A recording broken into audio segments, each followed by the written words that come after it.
അമ്മ ആരാണെന്ന് ഹണിയോട് ചോദിക്കുമ്പോൾ ഹണി റോസ് പറയും അജയുടെ ഫ്രണ്ടാണ്. ഇവിടുത്തെ കഥകൾ ഫുള്ള് പറയുമ്പോൾ അമ്മ ഇങ്ങനെ ഞെട്ടി നിൽക്കുകയാണ്. എന്നിട്ട് അമ്മ മുകളിലോട്ട് പോകും. ഹണി ചായ എടുത്തിട്ട് പൊന്നൂന് കൊടുത്തിട്ട് പറയും ഇത് കുടിച്ചിട്ടേ എങ്ങനെ ഉണ്ടെന്ന് പറ, ആൻറ്റി ഉണ്ടാക്കിയ ടീ ആന്ന് പറയും. പൊന്നൂർ നല്ല രുചിയുണ്ടെന്ന് പറയും. ഹണി പറയും എന്നാൽ മുഴുവൻ കുടിച്ചോട്ടോ, ആൻറ്റി ഇവിടെ കുറേ ഉണ്ടാവുമെന്ന് ചോദിക്കുമ്പോൾ ഹണി പറയും എത്ര പേരെ ഉണ്ടാവുമെന്ന് അറിയില്ല, ചിലപ്പോൾ ഉടനെ പോകും, അതുവരെ നമ്മൾ ഫ്രണ്ട്സ് ആയിരിക്കും പറയും. പൊന്നൂന് എന്നെ ഇഷ്ടമായോ എന്ന് ചോദിക്കും.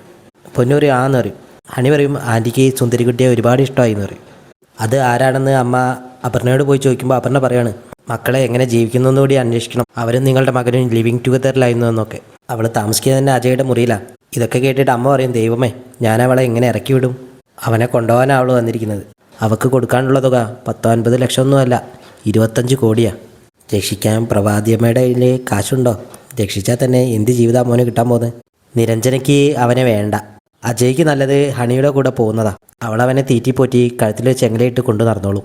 ജാനകി എനിക്ക് കൊണ്ടു തന്നത് ഇങ്ങനെ ഒരുത്തനെയാണല്ലോ, എൻ്റെ കഴുത്തിൽ വീഴാത്തതുകൊണ്ട് ഞാൻ രക്ഷപ്പെട്ടു എന്നൊക്കെ അപർണ പറയും. ഇത് കേട്ട് മറുപടിയൊന്നും പറയാൻ നിൽക്കാതെ അമ്മ താഴോട്ട് പോവാണ്. അമ്മ വന്ന് ഹണി റോസിനോട് ചൂടാവുകയാണ്. ഹണി റോസ് പറയും എനിക്ക് ഭർത്താവായിട്ട് ഒരാൾ വേണമെന്നില്ല, പക്ഷെ എനിക്ക് വാങ്ങിയ പണം എനിക്ക് തിരിച്ചു കിട്ടണം എന്ന് പറയും. നിങ്ങളെൻ്റെ പണം മടക്കിത്താ, ഞാൻ പോവാം. എന്നെ ഇവിടുന്ന് ഇറക്കാമെന്നൊന്നും ആരും കരുതണ്ട, ഞാൻ തനിച്ചല്ല വന്നതെന്നും കരുതിക്കോ. നിങ്ങൾ അജയെ വിളിക്കി. ഫോൺ സ്വിച്ച് ഓഫ് ആക്കി എങ്ങോട്ടോ കടന്നു കളഞ്ഞു.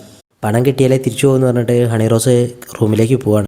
അപർണ പറയും ഒരു മോൻ്റെ കാര്യം എന്തായാലും തീരുമാനമായി എന്ന് പറയും. പൊന്നു ഒന്നും കഴിക്കാതെ ഡൈനിങ് ഹാളിൽ വന്നിരിക്കുകയാണ്. അമ്മ വന്നിട്ട് ഭക്ഷണം കഴിക്കാൻ നിർബന്ധിക്കും. പൊന്നു പറയും പൊന്നിന് വിശക്കുന്നില്ല എന്ന് പറയും. രാവിലെ മോളൊന്നും കഴിക്കാത്തല്ലേ എന്നൊക്കെ അമ്മ പറയും. അപർണയെ വന്നിട്ട് ഓരോന്ന് പറയാണ്. ആ സമയത്ത് ഹണി റോസ് താഴോട്ട് വരികയാണ്. ഹണി റോസ് ചോദിക്കും മോളെ നമുക്ക് ഭക്ഷണം കഴിച്ചാലോ എന്ന് ചോദിക്കും. പൊന്നു പറയും പൊന്നിന് വേണ്ട, പൊന്നു ചീത്ത കുട്ടിയാണെന്നൊക്കെ പറയും. ഹണി റോസ് പറയും മോളെ പോലെ ഒരു നല്ല കുട്ടീനെ ഞാൻ വേറെ കണ്ടിട്ടില്ല എന്നൊക്കെ പറയും. മോള് ഭക്ഷണം കഴിക്കാതിരുന്നാൽ അമ്മയ്ക്ക് വിഷമാവും, മോള് ഭക്ഷണം കഴിച്ചാലേ അമ്മയ്ക്കൊരു സന്തോഷം ഉണ്ടാവുള്ളൂ, മോള് ഭക്ഷണം കഴിച്ചോ ഇല്ലേന്നൊക്കെ അമ്മയ്ക്ക് അറിയാൻ പറ്റുമെന്നൊക്കെ പറയും. മോളുടെ അമ്മയ്ക്ക് പെട്ടെന്ന് ഭേദമാകും, ആൻറ്റിയുടെ ഫ്രണ്ട് അവിടുത്തെ ഡോക്ടറാണ്, ഡോക്ടർ പറഞ്ഞിട്ടുണ്ടെന്നൊക്കെ പറയും. ഇതൊക്കെ കേൾക്കുമ്പോൾ പൊന്നിന് കുറച്ച് സന്തോഷമാവും. മോള് ഭക്ഷണം കഴിച്ചാൽ അമ്മ അതറിയും, അപ്പോൾ പെട്ടെന്ന് അമ്മയ്ക്ക് ഭേദമാവുകയും ചെയ്യും. മോളെ കൊണ്ട് ഹണി റോസ് ഭക്ഷണം കഴിക്കാൻ പോവാണ്. അപർണ അമ്മയോട് പറയും ഇവളുടെ വലയിൽ വീണാൽ ആരും രക്ഷപ്പെട്ടില്ല, അവളിവിടെ നിന്നാ ഈ വീടിൻ്റെ താക്കോല് അവളുടെ കയ്യിലിരിക്കും. നുണക്കഥകൾ പറഞ്ഞ് പൊന്നുവിനെ അവൾ വീഴ്ത്തി. അമ്മ പറയും അവളെ ഏത് മായാമോഹിനിയാണെങ്കിലും ആ കുഞ്ഞിൻ്റെ വിശപ്പ് മാറ്റിയെടുക്കാൻ അവൾ മാത്രമേ ഉണ്ടായിരുന്നുള്ളൂ. ആ കുഞ്ഞിനെ അലിവോടൊന്നും നോക്കാൻ പോലും നിൽക്കാത്തവളാണ് വീടിൻ്റെ താക്കോലിനെ പറ്റി പറയുന്നത്. അമല അമ്മേനോട് ചോദിക്കണേ എന്താ അമ്മ ഇവിടെ നടക്കുന്നത്? ജാനകിയെടുത്തി ഒന്ന് വീണ് പോയപ്പോഴേക്കും ഇവിടെ കണ്ട പെണ്ണുങ്ങളൊക്കെ വന്ന് താമസം തുടങ്ങിയോ? അമ്മ പറയും ഞാനിവിടുത്തെ വീട്ടുകാരിയല്ല, കുഞ്ഞിനെ നോക്കാൻ ആരും ഇല്ലാത്തതുകൊണ്ട് മാത്രം ഞാൻ വന്നതാണ്. അമല പറയും അവളെ എന്തായാലും ഇവിടുന്ന് ഇറക്കി വിടണം എന്നൊക്കെ പറയുമ്പോൾ അമ്മ പറയും ഇനി ഏതായാലും നോക്കിയിട്ട് നാളെ ആവാമെന്ന് പറയും. ആ സമയത്ത് അണി അങ്ങോട്ട് വരികയാണ്. എന്നിട്ട് ഹായ് അമൽ ബിസിനസ്സൊക്കെ ഇങ്ങനെ പോകുന്നു ചോദിക്കും.